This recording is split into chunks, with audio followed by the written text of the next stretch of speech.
네, 여러분 안녕하십니까? 젊어지는 피부, 건강한 피부 정진호 쇼를 시작하도록 하겠습니다. 오늘은 10월 13일 월요일입니다. 여러분들 추석 연휴 오랜 연휴 기간이었는데 잘 쉬셨죠? 네. 저도 잘 지낸 것 같습니다.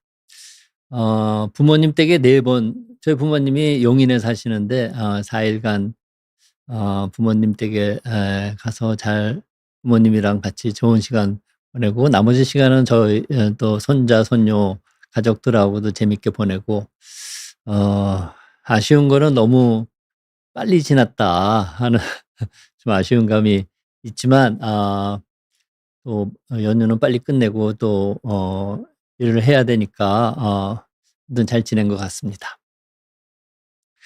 이제 정말로 가을이 온 것 같습니다. 비가 많은 가을에 건강을 잘 챙기시기 바랍니다. 제가 "화장품에 대해서 무엇이든지 물어보세요." 시리즈로 강의를 하고 있는데, 오늘은 6번째 강의입니다.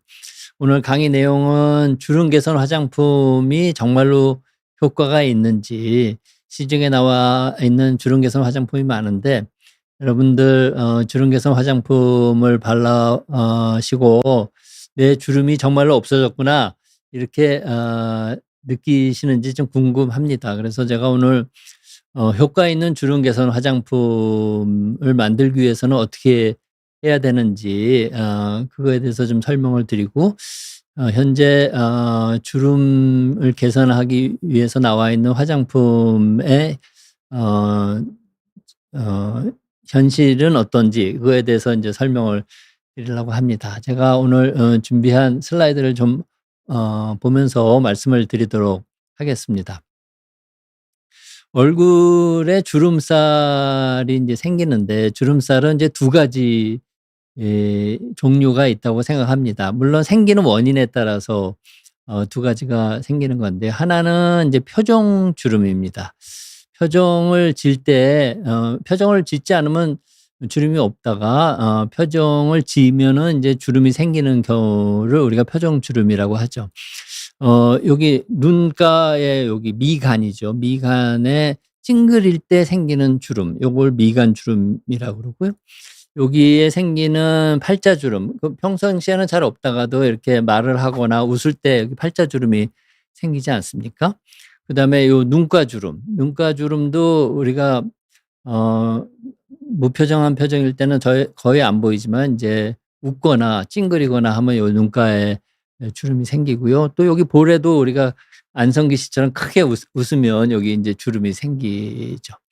그다음에 눈을 크게 뜨려고 이마를 치켜 올리면 인제 이마에 주름이 생깁니다. 이거는 인제 표정 주름인데, 표정 주름은 피부가 어 얼굴에 있는 표정을 짓기 위해서 인제 수축하고 늘어나는 그런 근육의 움직임에 따라서 피부가 따라서 움직이면서 접혀서 생기는 주름입니다. 이거를 우리가 표정주름이라고 하고, 이거를 표정주름도 신경을 쓰시는 분이 있더라고요. '난 눈가에 너무 주름이 많아.' 왜냐하면 표정만 질 때 생기면 큰 문제가 없는데, 그 표정이 10 년, 20 년, 30년 계속 반복적으로 표정을 짓다 보면은 피부에도 자국이 남아서 미간에 이렇게 주름이 계속 남는다든지, 눈가에 웃을 때 생기는 주름이 자국이 남아서 웃지도 않았는데 주름이 생긴다든지, 주름 팔자주름이 깊어진다든지, 아니면 눈을 치켜 뜨는 그런 분들은 이마에 어 인제 그런 표정 주름이 남아 있을 수 있죠. 그래서 이런 주름이 미용적으로 문제가 된다고 생각하시는 분들은 이 표정 주름을 없애기를 원합니다. 이 표정 주름은 피부의 문제가 아니고 밑에 있는 근육이 움직이고 수축해서 생기는 거기 때문에, 이 표정 주름을 없애기 위해서는 보톡스라고 여러분들 잘 아시는 보톡스 주사를 근육에 주사를 놓으면은, 그 보톡스가 일종의 독이기 때문에 근육의 움직임을 마비시킵니다. 그래서 근육이 수축하지 않게 되기 때문에 표정을 지어도 표정이 지어지지가 않죠. 웃으려 그래도 잘 웃어지지가 않고, 눈을 뜨려 그래도 여기 잘 떠지지가 않지만 이제 주름이 잘 생기지 않게 되는 겁니다. 그래서 보톡스를 맞으시면 그 약하게 맞으면 큰 문제가 없지만 좀 세게 맞으면 표정을 잘 못 짓게 되는 그런 부작용 같은 게 생길 수 있고, 보톡스라는 것이 6 개월마다 주사를 맞아야 됩니다. 왜냐하면 보톡스를 한번 맞으면 그 톡신, 그 보톡스의 톡신이 근육의 움직임을 억제하는 그 효과가 한 6 개월 정도 지속되기 때문에 6 개월마다 반복적으로 맞아야 된다 하는 거고, 오늘은 제가 이 얘기를 드리려고 하는 게 아니고 두 번째 주름이 인제 잔주름입니다.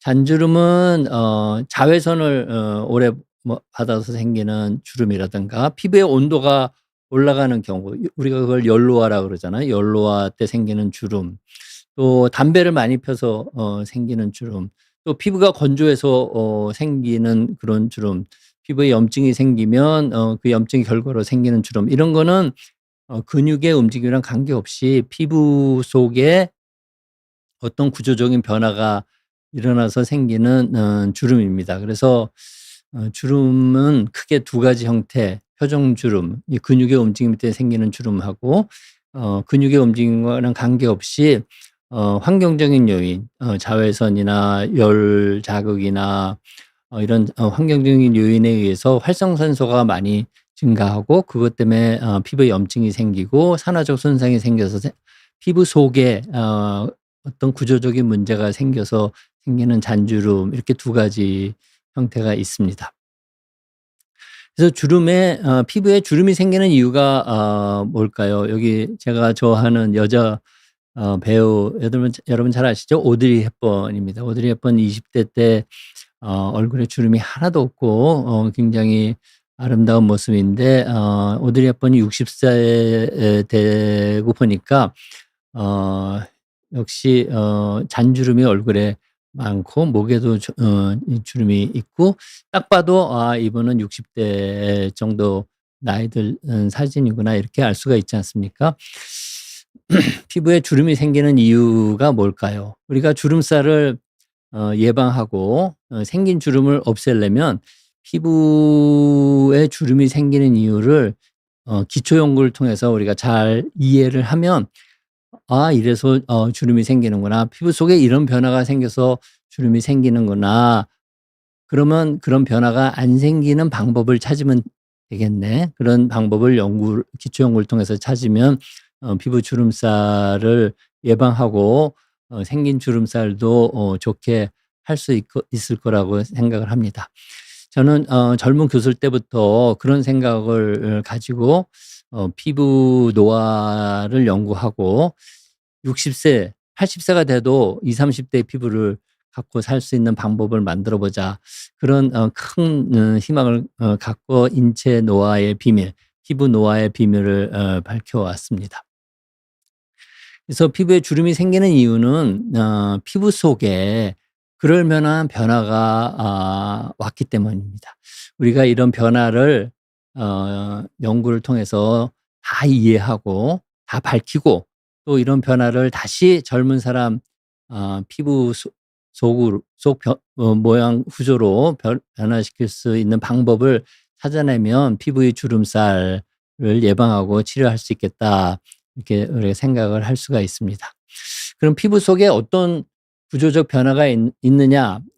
제가 평생 연구한 거를 짧은 시간에 다 이야기해 드릴 수는 없지만, 여러분들이 개념을 잡을 수 있게 간단하게 소개를 해 보도록 하겠습니다. 피부의 구조는 여러분들은 이제 잘 아시죠? 제가 여러 번 말씀드렸습니다. 피부는 세 층으로 되어 있습니다. 첫 번째가 표피층이라고, 이 카툰에는 요 부위가 이제 표피층이고, 요거는 정말 사람 피부를 펀치라고 하는 지름 한 4mm 정도 되는 이 펀치라는 기계가 있습니다. 그걸로 원통형으로 피부를 한 4mm 정도 지름으로 우리가 조직 검사를 한 건데, 여기 위에 여기까지를 우리가 표피라고 합니다. 요 표피는 각질 형성 세포로 구성되어 있다. 이런 건 잘 아실 테고, 그 밑에 여기서부터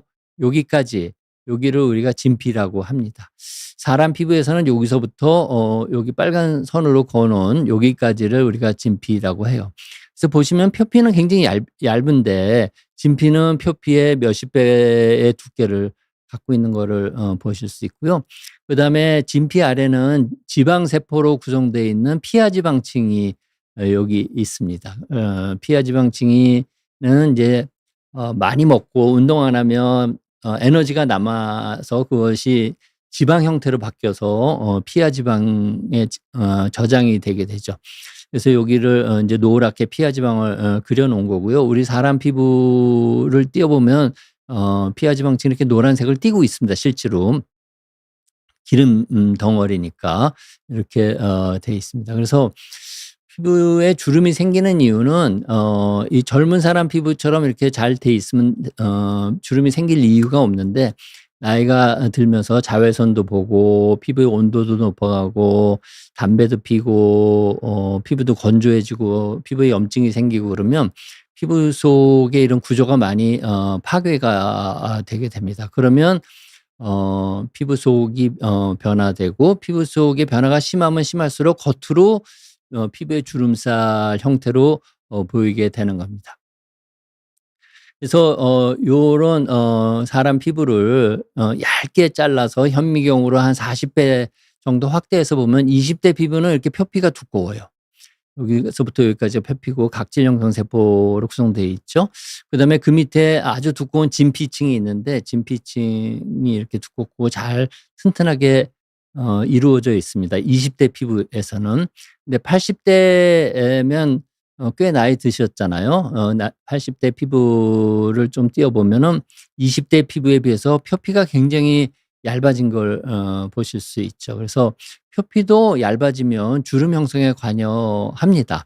그렇지만 더 중요한 거는 진피의 두께가 표피의 두께보다 10배, 20배 이렇게 두껍기 때문에 진피야말로 우리 피부를 튼튼하게 제 모양으로 만들어주는 그런 피부층이 되기 때문에 진피가 튼튼해야 되는데, 여기 나이 든 80세의 진피를 보면 20세의 진피에 비해서 이게 얇게 잘랐기 때문에 40 마이크로미터 정도로 얇게 잘랐기 때문에 빈 공간이 많이 보이는 거를 볼 수가 있고, 이 빨갛게 염색된 게 주로 콜라겐 섬유인데 콜라겐 섬유가 많이 부족해져 있는 것을 볼 수가 있습니다. 그래서 피부 속에 이런 노화에 따른 변화가 오기 때문에 피부가 약해지고 힘이 빠져가지고 겉으로는 이제 주름이 생기게 되는 겁니다.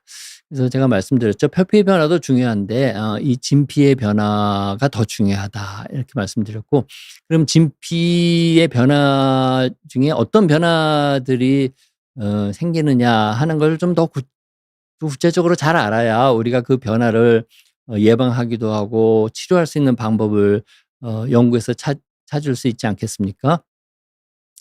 그래서 제가 간단하게 말씀을 드리면 진피의 구조가 약해지고 진피의 두께가 얇아지면 겉으로 피부가 이제 겹치고 쪼그라들고 하기 때문에 주름이 생기게 되는 겁니다. 그래서 진피에 가장 많은 성분이 이제 콜라겐이라는 단백질 성분이에요. 이 콜라겐 단백질은 이 섬유를 만듭니다. 이렇게 다발 같은 콜라겐 섬유 다발을 만드는데, 이 섬유 다발은 마치 이 건물을 질 때 철근 역할을 해요. 철근 역할을 해서 이 건물을 튼튼하게 그 구조를 유지시키는 거랑 동일하게 우리 피부의 모양을 유지시키고 피부 모양을 결정하는 그런 역할을 합니다. 그래서 만약 이 건물의 철근이 부식되고 부러지면 어떻게 되겠어요? 건물도 쓰러지고 모양이 변화되겠죠. 마찬가지로 피부도 이 콜라겐 섬유라는 철근이 부족해지고 망가지면 피부의 구조를 잃어버리고 겉으로 주름이 생기게 됩니다. 콜라겐 단백질도 여러 종류가 있습니다. 하나만 있는 게 아니고 우리 몸에 한 30개 정도의 종류의 콜라겐 단백질이 있고요.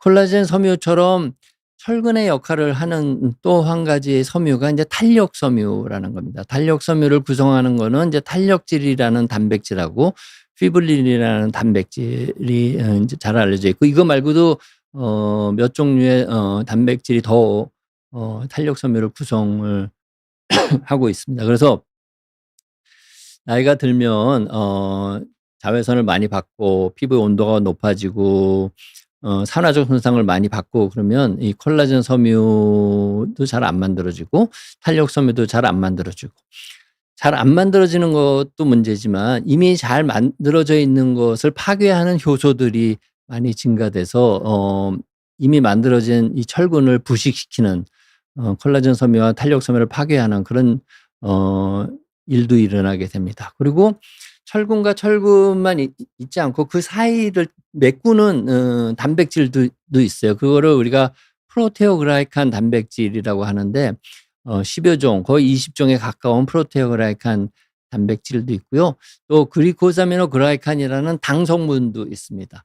그래서 우리 몸은 단백질과 단과 지질로 이 3대 영양소지 않습니까? 단백질, 그다음에 당, 탄수화물인 당, 그다음에 지질, 이 3대 영양소가 우리 피부, 역시 피부도 구성을 하고 있어서 이런 단백질과 당 성분 이런 것들이 피부를 특히 진피를 튼튼하게 유지하고 있는데, 이런 것이 부족해지고 또 변성되고 제 모양을 이루지 못하고 있으면 진피 구조가 약해지고, 진피 구조가 약해지면 피부의 형태를 유지할 수 없게 돼서 겉으로 보기에 주름이 생기는 거다, 이렇게 이해를 하시면 될 것 같습니다.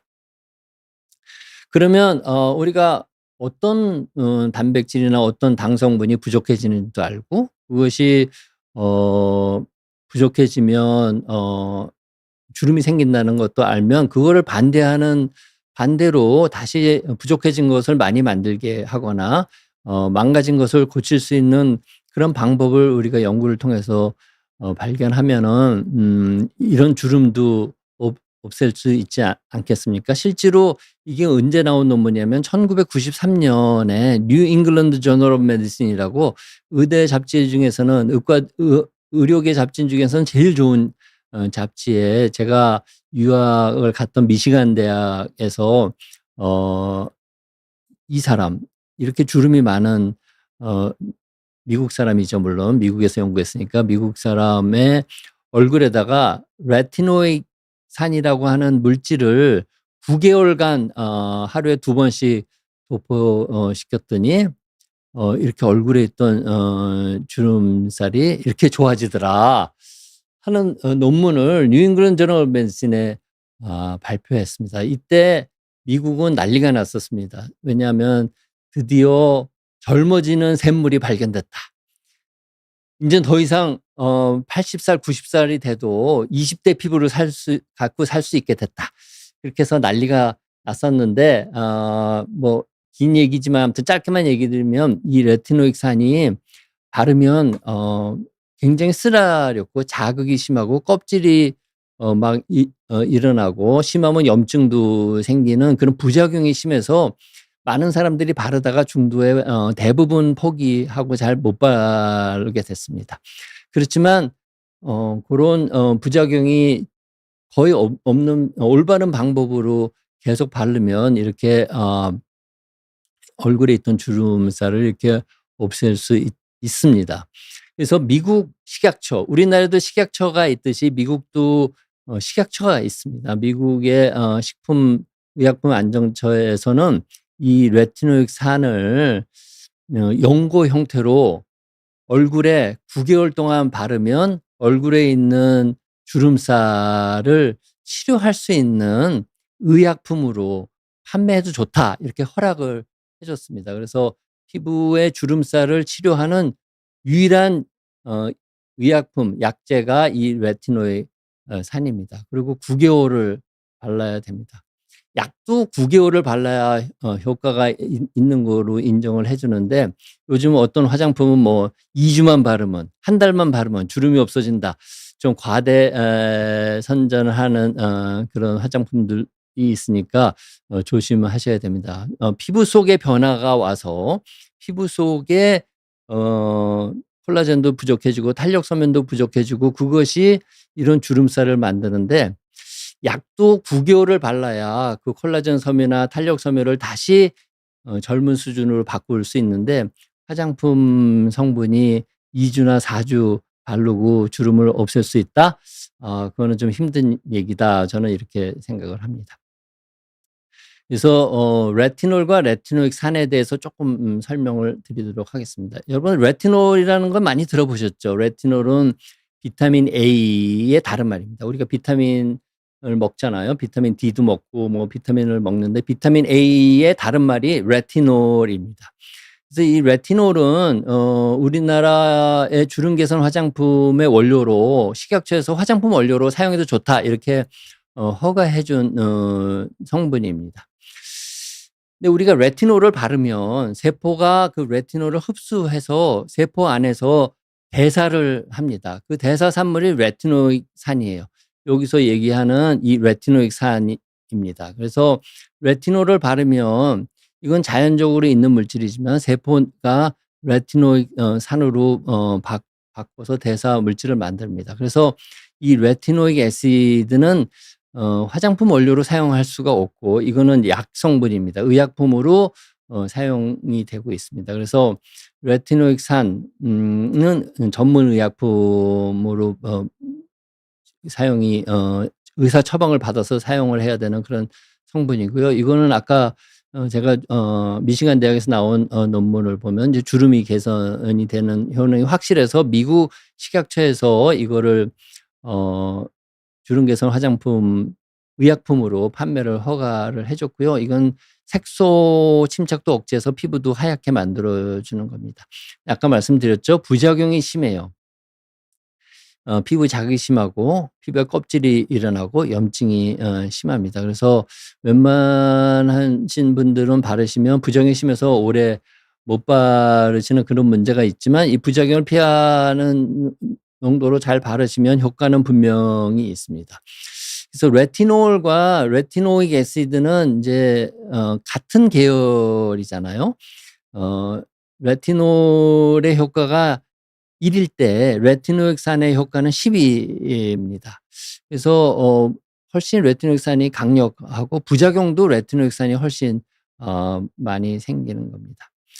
우리나라 시중에 나와 있는 주름 개선 화장품이 있어요. 특히 기능성 화장품으로 식약처에서 허가해 준 주름 개선 화장품들이 있는데, 우리나라에 있는 기능성 화장품들은 임상 연구를 하지 않아도 식약처에서 고시한 이 성분들을 식약처에서 허락한 농도로 넣으면은 주름 개선 효과가 있다고 식약처에서 인정해 주고 기능성 화장품으로 판매가 가능합니다. 그래서 웬만한 주름 개선 화장품들 보면 기능성 화장품이라고 돼 있으면 이 4가지 중에 하나의 성분을 갖고 있어요.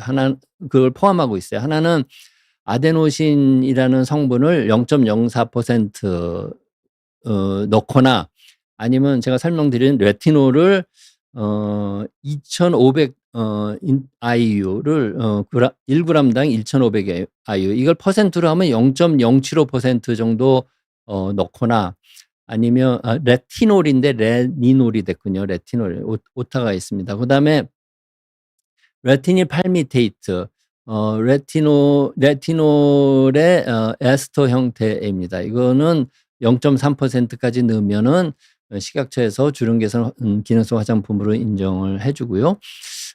그다음에 폴리 에석실레이티드 레티나마이드는 이 농도로 넣으면은 0.2%까지 넣으면은 이제 주름 개선 기능성 화장품으로 임상 연구를 하지 않아도 기능성 화장품을 인정을 해 줍니다.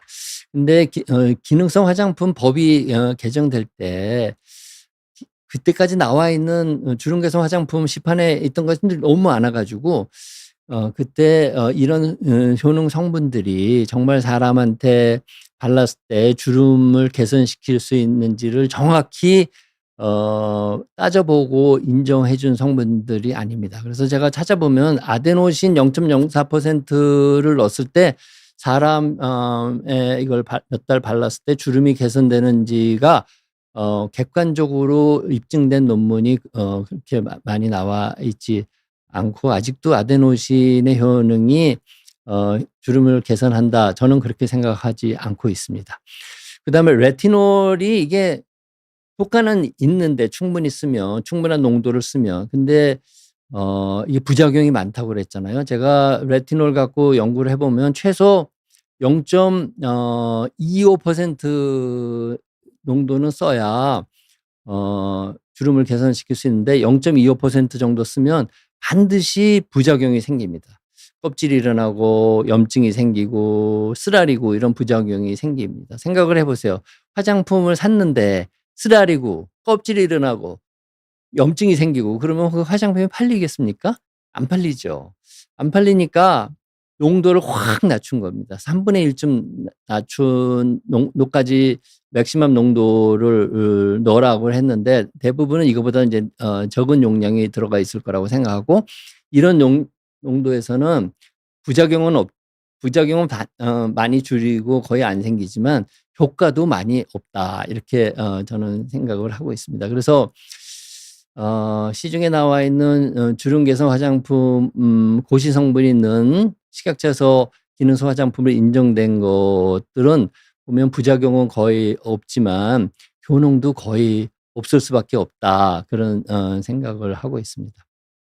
그래서 제가 생각하기에 효과가 좋은 주름 개선 화장품을 개발하는 방법은 주름살이 생기는 원인을 기초 연구를 통해서 우리가 알아야 됩니다. 콜라겐 섬유가 떨어졌구나, 탄력 섬유가 어떻게 됐구나, 피부 속에 어떤 변화가 있구나, 그걸 잘 알고 이 원인을 다시 젊은 피부 수준으로 바꿔야 젊은 피부처럼 주름살이 없고 예방할 수 있지 않겠느냐. 여러분도 다 동의하실 겁니다. 그렇지 않겠습니까?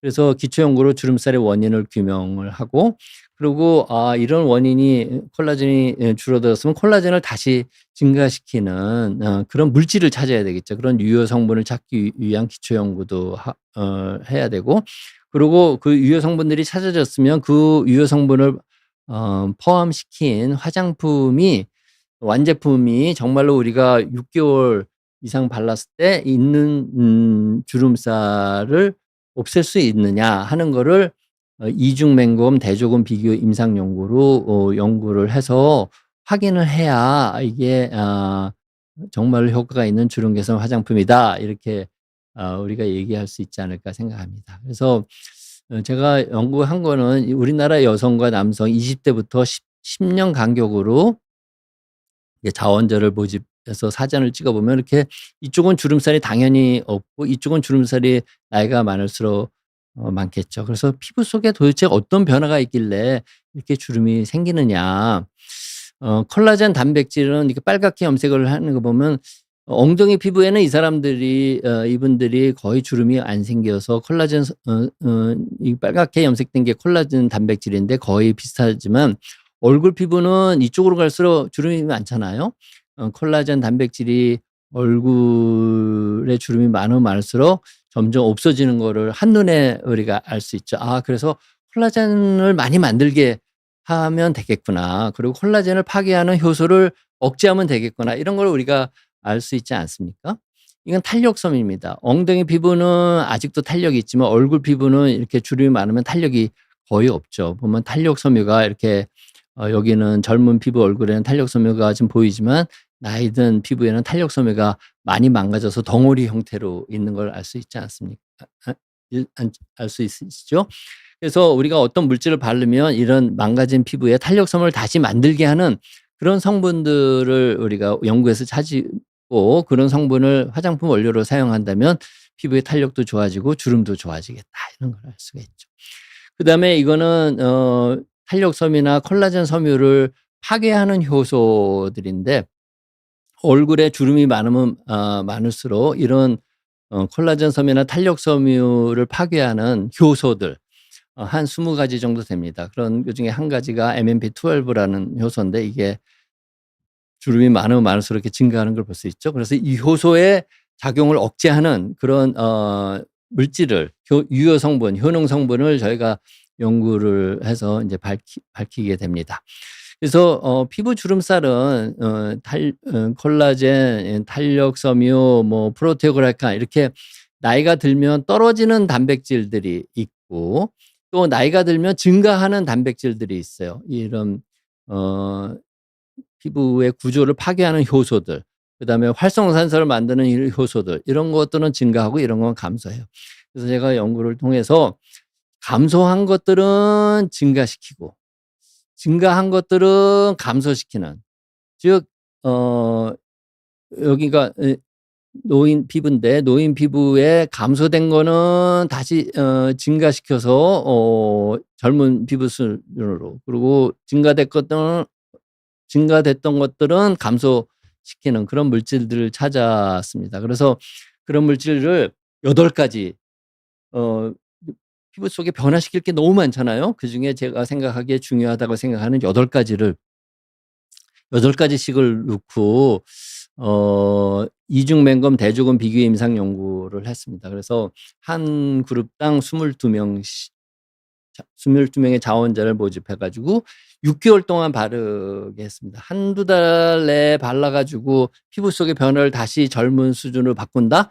그건 너무 어려운 일이고 최소 6개월, 9개월 이렇게 발라야 됩니다. 그래서 가짜 화장품을 발랐을 때 아무 효능이 없는, 유효 성분이 없는 가짜 화장품을 발랐을 때 잔주름이 6개월 동안 3% 더 생겼을 때 제가 연구한 결과를 활용해서 6번 화장품에 액티8이라고 하는 성분을 넣어서 6개월 동안 바르고 나니까 잔주름이 18.1% 있던 게 없어지더라 하는 거를 관찰했고요. 그래서 아무것도 안 발랐을 때 3% 더 생기는 거를 18.1% 억제했기 때문에 총 효과는 20.1%의 효과가 있다. 이 연구 결과가 제가 평생 연구한 피부 노화 연구 결과를 활용해서 진짜 얼굴의 주름살을 없앨 수 있는 그런 화장품 원료를 개발했다 이렇게 생각하고요. 그것을 제가 W 에센스 크림이라는 이름을 줬습니다. W라는 게 주름이 링클입니다. 그래서 링클리스, 주름을 없애는 에센스 크림, W 에센스 크림이고, 제가 오늘 여러분들한테 선물로 드리려고 하나 가져왔고요. 요거 액티8 그 성분 6번에 있는 유효 성분을 넣은 마스크팩도 하나 있습니다. W 에센스 크림 마스크라고. 그래서 이거 이따가 여러분들한테 선물 드리도록 하겠습니다. 그래서 시중에 나와 있는 기능성 화장품 중에 이제 주름 개선 기능성 화장품은 식약처에서 고시된 성분 아데노신하고 3가지의 레티놀 유도체들이 포함되어 있는데, 레티놀 유도체는 분명히 효과는 있지만 부작용이 바르면 부작용이 있어서 부작용을 피하기 위해서 농도를 많이 낮추다 보니까 효과도 많이 떨어져서 시중에 나와 있는 주름 개선 화장품은 오래 발라도 그렇게 주름 개선 효과가 확실하지 않다 하는 거고, 그렇지만 이제 기초 연구를 통해서 피부 주름살의 원인을 명확히 규명하고 그 원인을 다시 젊은 피부로 돌릴 수 있는 그런 물질을 활용하면 부작용이 적으면서 효과가 있는 주름 개선 화장품을 개발할 수 있다, 이런 말씀을 드렸습니다. 여러분들에게 큰 도움이 되셨기를 바랍니다. 제가 좀 자세히 설명하자 보니까 시간이 좀 많이 흘렀는데 제가 여러분들의 질문을 빠른 속도로 답변을 해드리도록 하겠습니다. 먼저 배제크 님이, 저 같은 경우에는 건조가 심해서 인지 눈가에 잔주름이 많아요. 웃을 때 심해요. 저도 항상 웃는 얼굴이라 그래요. 중학교 고등학교 때도 선생님이 우리 정진호 학생은 항상 웃는 얼굴이라고 해서 그런지 이제 눈가에 잔주름이 많을 수밖에 없습니다. 항상 웃고 있는데 그럴 수밖에 없잖아요. 인자하고 좋습니다, 눈가에 잔주름이 많은 건. 근데 피부가 건조하잖아요. 피부가 건조하면 피부에 염증이 생길 수밖에 없어요. 그거는 제가 여러 번 말씀드렸고, 피부에 염증이 생기면 염증 노화라고 그래서 염증이 있으면 노화가 됩니다. 그래서 우리 인체의 노화는 염증이 반복된 결과입니다. 그래서 웃어서 생기는 잔주름은 우리가 보톡스를 맞지 않는 한 어쩔 수가 없지만, 건조해서 생기는 잔주름은 보습크림을 자주 발라서 건조함을 예방할 수 있다, 이렇게 말씀을 드립니다. 그다음에 제가 베제크 님께 더블 에센스 크림 마스크를 드릴 테니까, 저는 일 주일에 2-3 번씩 꼭 이거를 합니다. 이 주름도 개선되고 건조도 예방할 수가 있으니까, 여름철에는 냉장고에 넣었다가 하면 좋은데, 외출하고 나서. 요즘은 이제 그렇게 덥지 않으니까 그냥 상온에 놔뒀다가 한번 해 보시기 바랍니다.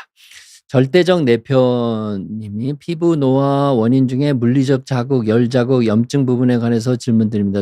피부과 레이저는 진피층에 의도적으로 미세한 자극의 열 에너지를 가하는데 정기적으로 노화를 늦추는 데 도움이 되는지 궁금합니다. 네, 아주 좋은 질문이십니다. 레이저를 하거나 피부과에서 시술을 받으면 반드시 피부에 염증이 생깁니다.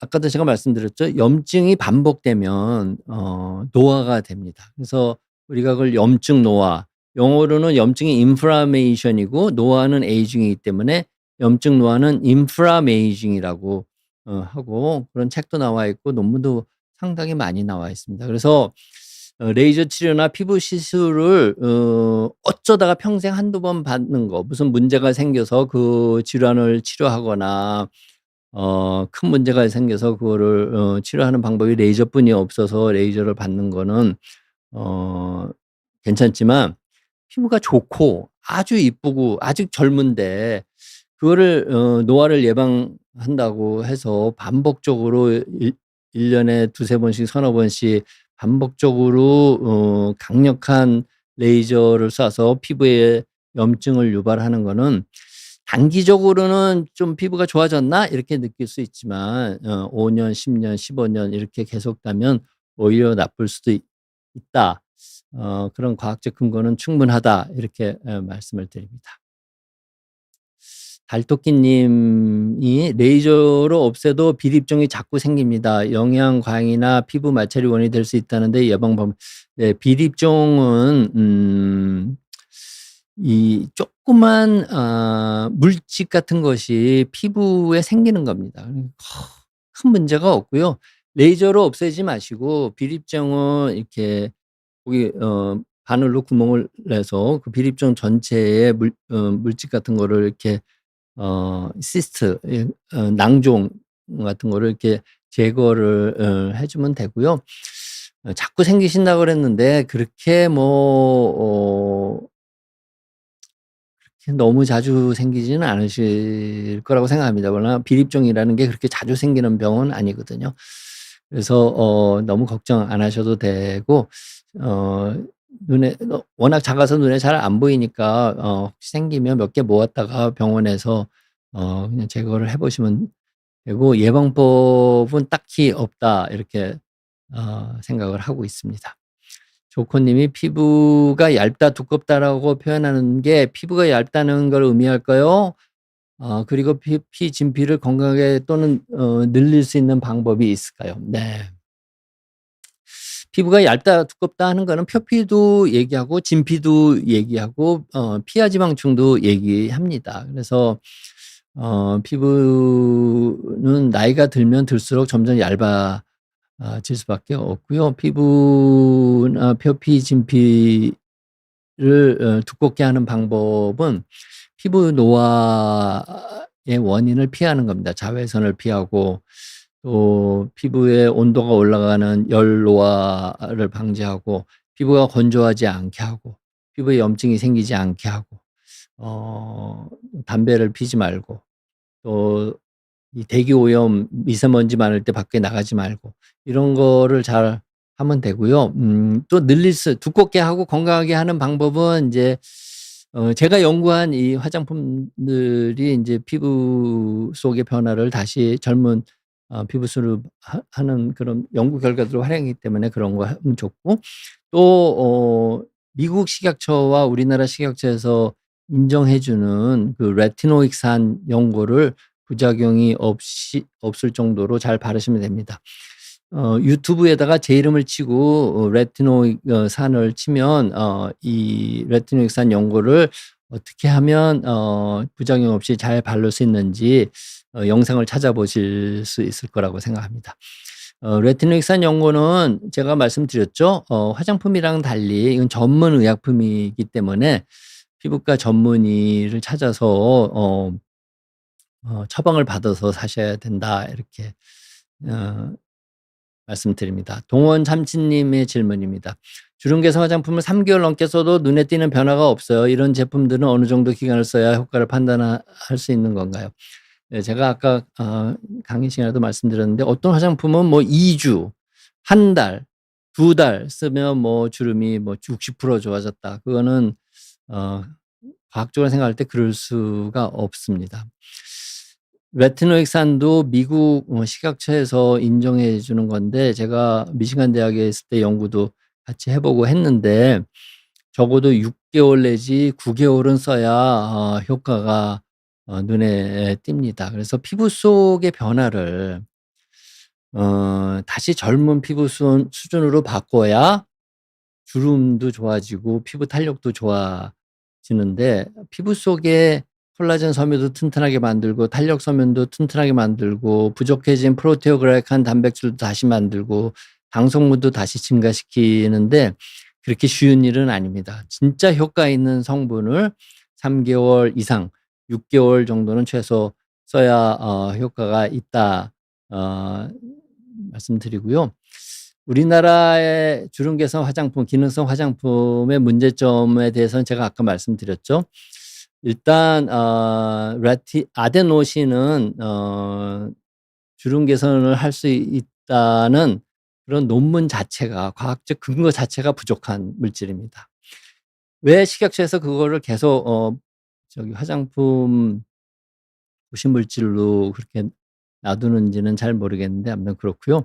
두 번째, 레티놀은 반드시 효과가 있어요. 꼭 진짜 효과가 있는데 충분한 농도를 써야 효과가 있는데, 그런 충분한 농도를 쓰다 보면은 부작용이 많아서 화장품을 사서 바르는 사람들이 계속 바를 수가 없기 때문에 그 농도를 낮췄습니다. 생각을 해 보세요. 화장품을 사서 발랐는데, 레티놀 화장품을 사서 발랐는데 막 껍질이 일어나고 쓰라리고 염증이 생기면 그 화장품 회사가 망하겠죠. 환불해 달라고 그래 가지고. 그래서 그렇게는 안 되니까 화장품에 넣는 레티놀의 농도를 확 낮춰 가지고 효과가 부작용이 없는 수준으로 농도를 낮추다 보니까 효과도 당연히 없어지는 겁니다. 그래서 시중에 나와 있는 주름 개선 화장품이 효과가 없는 이유는 그렇다. 그렇지만 이 더블유 에센스 크림은 제가 연구해서 만든 거고, 6 개월 바르시면 이중맹검 대조금 비교 임상 연구에서 잔주름이 20.1% 개선된다. 제가 임상 연구를 여러 번 해서 확실히 그렇습니다.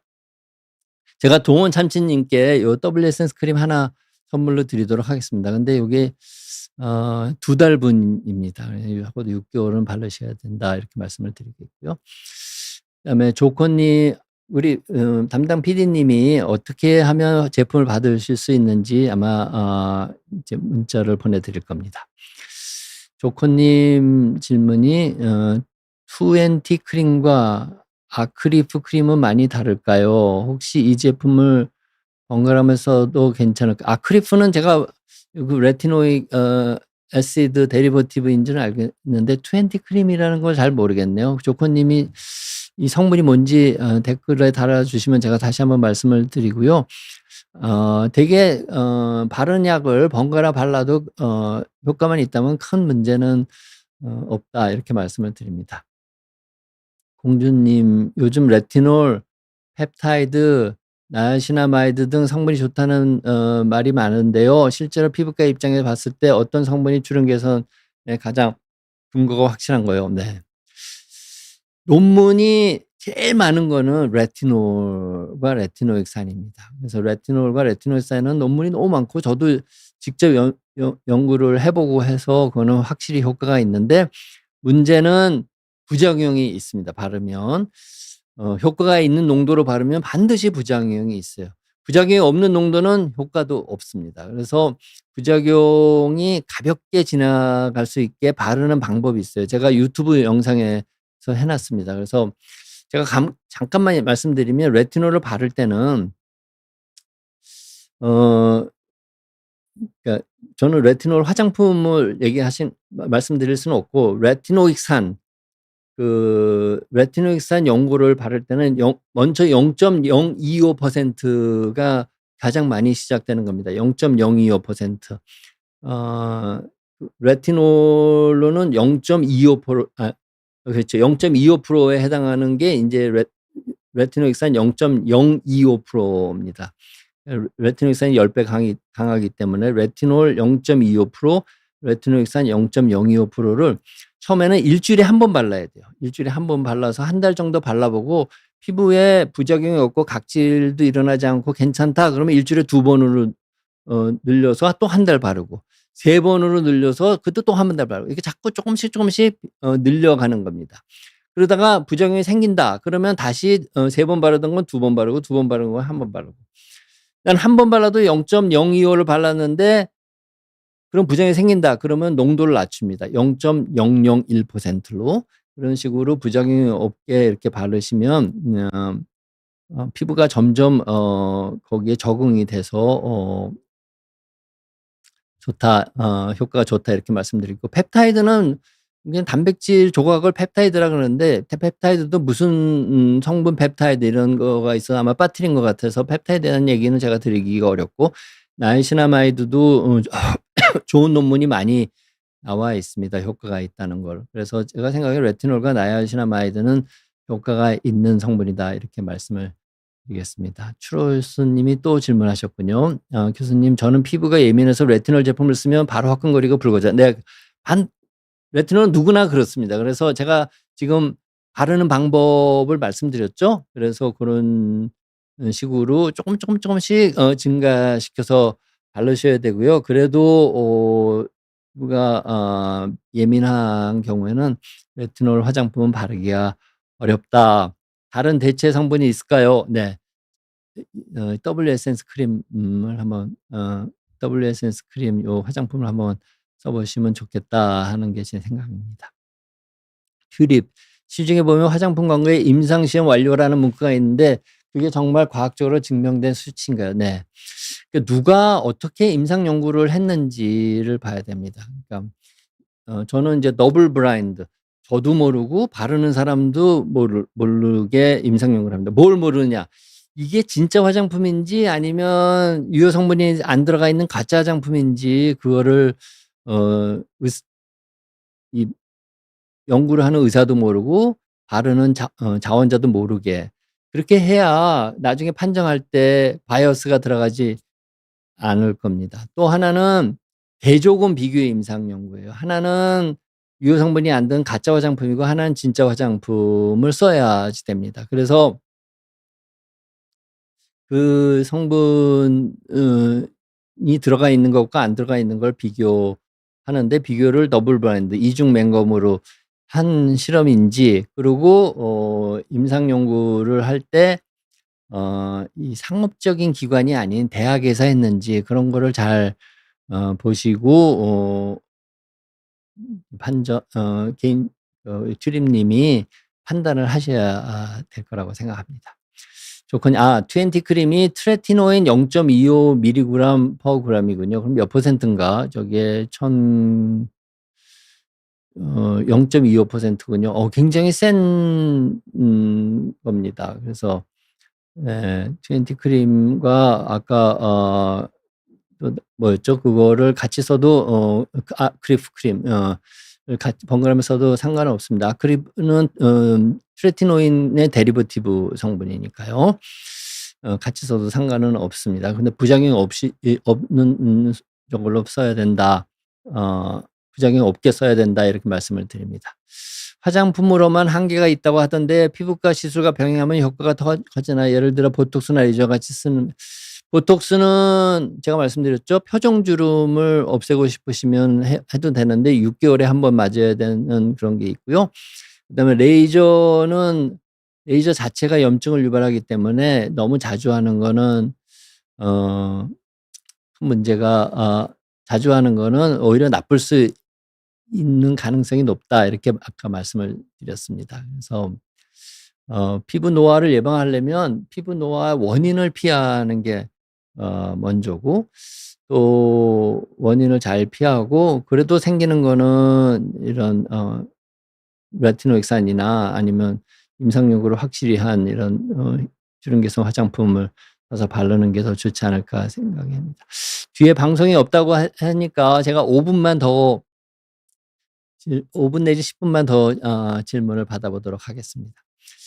레티노 약사는 어디서 구매하나요? 교수님 저가 주름이 많아요. 레티노 약사는 아까 말씀드렸죠. 전문 의약품입니다. 그러니까 피부과 전문의를 찾아가셔가지고 내가 얼굴에 주름이 많아서 그런데 레티노엑산 연고를 처방해 주십시오. 농도는 여러 가지가 있으니까 보통 많이 쓰는 게 0.025% 레티노엑산 연고를 처방받아서 바르는 방법은 한꺼번에 하루에 2번씩 시작하시면 바로 부작용이 생깁니다. 쓰라리고 껍질이 일어나고 염증이 생기니까 발라서 일주일에 한 번 바르세요. 월요일마다 바르시면 월요일 날 한 번 바르고 일주일 내내 안 바르는 겁니다. 그렇게 4주간 바르고 한 달간 바르다가 한 달 발라봤더니 내 피부가 괜찮단 말이에요. 그러면 월, 목 이렇게 2번을 늘려가지고 밤에 주무시기 전에 한 번만 바르세요. 그리고 또 한 달 발라봤더니 아무 문제가 없다. 그러면 월, 수, 금 이렇게 일주일에 3번 발라보시는 겁니다. 근데 대개 3번 바르면 문제가 생겨요. 그렇게 생기고 바르는 양도 조절하시고 그렇게 해서 9개월, 1년, 2년 이렇게 쭉 바르시면은 얼굴 피부 노화, 주름살 이런 걸 개선할 수 있다. 너무나 많은 논문에서 입증이 됐기 때문에 그 효능은 의심하지 않으셔도 됩니다. 그다음에 W 님이 주름과 관련된 질문은 아닌데 안경 코받침에 코의 피부가 오래간 눌리면 피부에 이상이나 변형이 거기가 쑥 들어가죠. 저도 좀 그런데 대처법이 있는지요. 안경 무게에 눌려서 그런 건데 글쎄요. 원인이 있으면 변화가 생길 수밖에 없다 이렇게 생각이 됩니다. 코받침이 없는 제가 의공학과 교수한테 이 코받침이 없는 안경을 좀 만들어 보라고 그랬는데 쉽지는 않은 것 같습니다. 네. 그다음에 레티노 1% 화장품과 아크릴프 연고 중에서 어느 것이 더 효과적일까요? 네, 레티노 1% 화장품이 있나요? 네. 정말 레티노 1% 화장품이 있다면 효과가 있을 거라고 생각하고 아크릴프 연고도 효과가 있을 거라고 생각합니다. 어느 것이 더 효과가 있나요? 이런 거를 말씀드리려면 레티노 1% 화장품과 아크릴프 연고를 60명의 자원자를 모집해서 30명은 레티놀 1% 화장품을 30명은 아크릴프 연고를 바르게 하고 어떤 사람이 레티놀을 바르고 어떤 사람이 아크릴프 연고를 바르는지 모르는 상태에서 환자도 모르고 자원자도 모르고 저도 모르는 상태에서 6개월 바르고 6개월 후에 A를 바른 화장품과 B를 바른 화장품이 얼마나 주름이 없어지는지를 이제 판정한 다음에 나중에 A가 뭔지 B가 뭔지를 노출해서 이게 더 좋구나 이렇게 알아보는 수밖에 없습니다. 제가 오늘 이 자리에서 어떤 게 더 효과가 있다 이렇게 말씀드릴 수는 없다 이렇게 말씀드립니다. 네, 완전 조아 님이 남편이 40대 후반인데 작년부터 환절기 때 감기로 코를 몇 번 풀고 나면 꼭 코 밑에 한일자로 헐어버리고 상처 연고를 좀 바르고 나면 더 뻘겋게 변하고 상처가 진해지면 몇 달씩 네. 코를 어떻게 심하게 푸시는 모양이군요. 네. 음. 병원에 보내 네. 병원에 한번 가 보시는 게 좋을 것 같긴 하네요. 예. 그리고 코를 살살 좀 풀으시면 어떨까 싶은데 네. 제가 큰 도움은 못 드릴 것 같습니다. 네. 조코님 비타민 C를 바르면 산화되는 걸 막아줘 노화 방지에 도움이 된다고 하는 걸 봤는데 이게 정말일까요? 만약 효과가 있는 경우에 비타민 C 메가도즈로 고약을 먹는 게 더 네. 비타민 C는 수용성 물질입니다. 물에 잘 녹죠. 우리 피부는 기름막이라고 제가 여러 번 말씀드렸죠. 기름막입니다. 그래서 비타민 C를 바르면 기름막을 통과하지 못하기 때문에 바르는 비타민 C 제품은 피부 속에 절대로 들어갈 수가 없습니다. 바르나 마나라는 얘기입니다. 그래서 비타민 C를 발라서 노화 방지된다 하는 광고를 보셨으면 절대로 믿지 마십시오. 그런 일은 생길 수가 없습니다. 네. 어떻게 물이 수용성인 물질이 기름막인 피부를 통과할 수 있겠습니까? 그런 일은 생기지 않으니까 절대로 믿지 마시고요. 그럼 먹는 건 어떠냐? 메가도수로 먹었다고 먹은 게 다 장을 통해서 흡수되는 거는 아닙니다. 그래서 비타민은 우리 몸에 필요한 정도만 섭취되고 나머지는 소변으로 어 나갈 수밖에 없기 때문에 너무 고용량 말고 정 드시고 싶으면 권장량의 비타민 C를 드셔 보시는 게 좋겠다 이렇게 생각을 합니다. 그리고 비타민 C는 신선한 채소나 과일에 많이 있습니다. 그래서 이렇게 공장에서 만든 비타민 C 알약을 먹는 것보다는 자연적으로 만들어진 비타민 C가 풍부한 그런 음식을 통해서 섭취하는 게 훨씬 건강에 좋다 이렇게 말씀을 드립니다. 힘내자 님이 교수님이 만든 에센스가 어디서 네. 이거는 저기 배너에도 나오죠. 인터넷에 ABH 플러스라고 쳐도 되고요. 또는 W 에센스 크림이라고 쳐도 되고 제 이름을 치고 정진호 화장품 이렇게 쳐도 다 저희 이 판매하는 사이트로 연결이 되실 수 있고요. 전화번호도 있는데 1661-6245 번으로 전화해도 주문이 가능합니다. 1661-6245. 네. 네. 제가 강의를 많이 오랜 시간 해서 질문 받을 시간이 부족해서 제가 10분을 초과했습니다. 다행히 뒤에 강의가 없다고 하니까 제가 좀 여유 있게 여러분들의 질문을 받았습니다. 피부를 항상 젊고 건강하게 만드는 것이 이 자신감도 높이고 또 만족감도 높이고 해서 좋고요. 또 한 가지는 피부가 건강해야 우리 뇌도 건강해지고 우리 몸도 건강해진다는 겁니다. 그거는 피부가 건강하고 젊은 피부가 만드는 물질이 뇌와 우리 몸 건강을 유지하는 데 좋은 역할을 하고 있고요. 만일 나이 들고 병든 피부가 만드는 나쁜 물질은 오히려 뇌도 나쁘게 하고 우리 몸의 건강도 해친다. 이런 것이 잘 알려져 있습니다. 그래서 피부는 단지 이쁘게 보이는 문제가 아니고 인제는 우리 인체의 건강과 인체의 노화를 좋게 유지하는 데 필수적인 것이다. 이렇게 말씀을 드립니다. 네. 오늘 여러분들 제 강의를 많이 즐기셨기를 바라고요. 다음에 다시 뵙도록 하겠습니다. 제가 아시는 분은 아시겠지만 전 세계 피부과 의사들이 모여서 하는 세계 피부과 연맹이라는 학술 단체가 있는데 거기에 아시아 대표로 이사가 2명인데 그중에 1명이 접니다. 그래서 제가 다음 주에 남아프리카 공화국, 아프리카에 있는 남아프리카 공화국에서 그 세계 세계 피부과 연맹 이사회가 있습니다. 그래서 거기 참석을 하는 바람에 2주 동안 여러분들을 못 뵐 것 같습니다. 그래서 3주 후에 다시 화장품에 대해서 뭐든지 물어보세요. 7 편을 가지고 여러분과 다시 만나 뵙도록 하겠습니다. 오늘 경청해 주셔서 감사드립니다.